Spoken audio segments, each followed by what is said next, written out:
Subscribe and press the bell icon to never miss an update from Firstpost.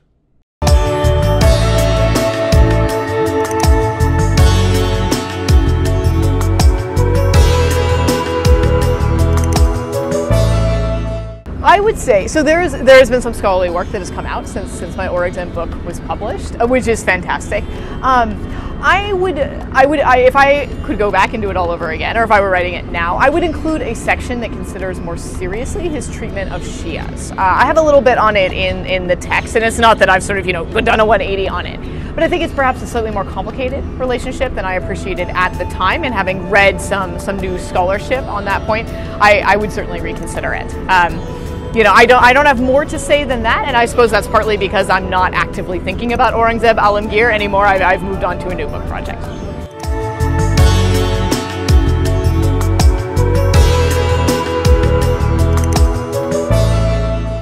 So I will say that we do have certain translations underway of Aurangzeb. I think we have Hindi, Urdu, and Bangla translations in the works. I've seen proof pages from all three of those.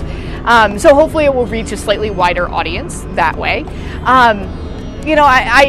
I agree with you. I see the sort of limitations of what I can do because I'm writing in English and because I'm writing what is still a scholarly book, right? Written for a popular audience, but I'm a scholar. At the end of the day, I will not compromise the history to tell a more compelling story or to tell a more nationalist sort of friendly story.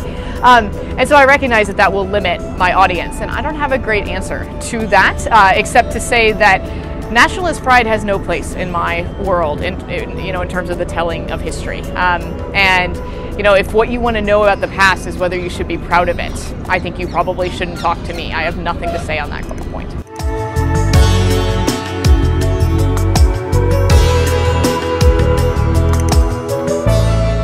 I mean, I don't know that I have a sort of general set of comments.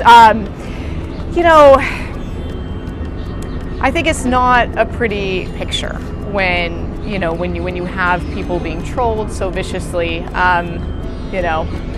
I'm not happy to have it happen to me. I wouldn't be happy to see my society doing that to someone. But I mean, sometimes people accuse me of having, political agendas and things like that, right? Like I am not an Indian national, right? It's a friendly reminder for the trolls who call me anti-national. I'm not Indian, so I can't be anti-national. But anyways, at the end of the day, I am in love with, not in love, I am, in a scholarly sense, in love with ancient India and pre-modern and medieval India, right? Like that is where my heart lies.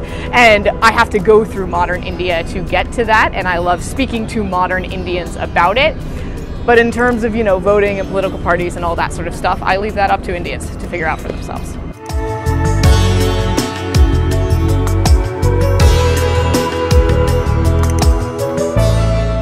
That's a good question. Were there any startling facts? I mean, there were certainly a sort of series of things that, topics I was just a little bit fuzzy on, or that I didn't really, know enough about, that sort of came up. I think the thing that surprised me most was perhaps it was being unable to figure out why he fired his court historian 10 years into his reign. I had always sort of believed the explanation that he just wasn't into history and kind of banned history writing, and he didn't ban history writing, as it turns out. That's completely not true. But he did reassign his court historian and never appointed another. And I dug pretty deep into that question, and I could not come up with any compelling theory. Every theory that's been proposed I think is not compelling, but I don't have anything else to substitute in. So I remain sort of confused about that point.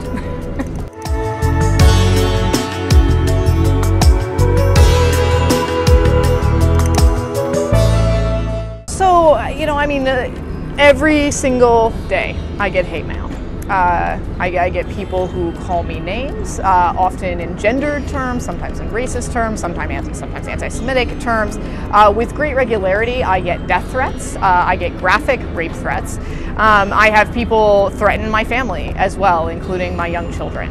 I have people write letters to my university asking that I be fired.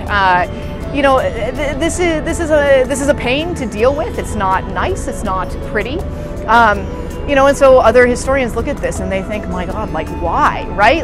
Academics, we're a strange lot, right? We really believe in specialized knowledge and advancing the state of knowledge, and speaking to everyday people about it is generally considered a bonus, right? It's not the point of it all. So why do the bonus if it's going to come at such a high price?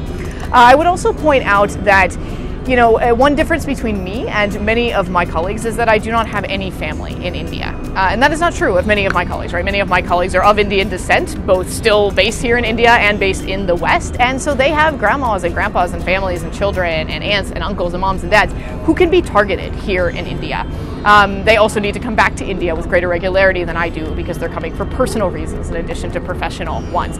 All of that now has to go into the calculation of how public you are with your comments on some event, text, person, idea in pre-modern India.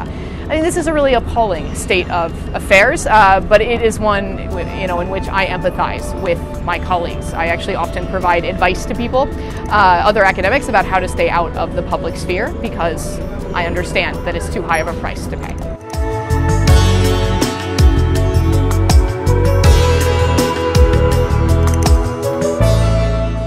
Oh, like in real life?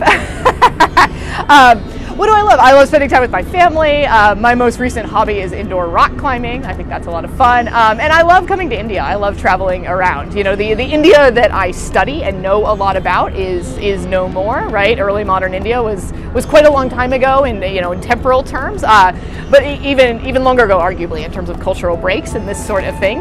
But I actually really love modern India and coming here as well.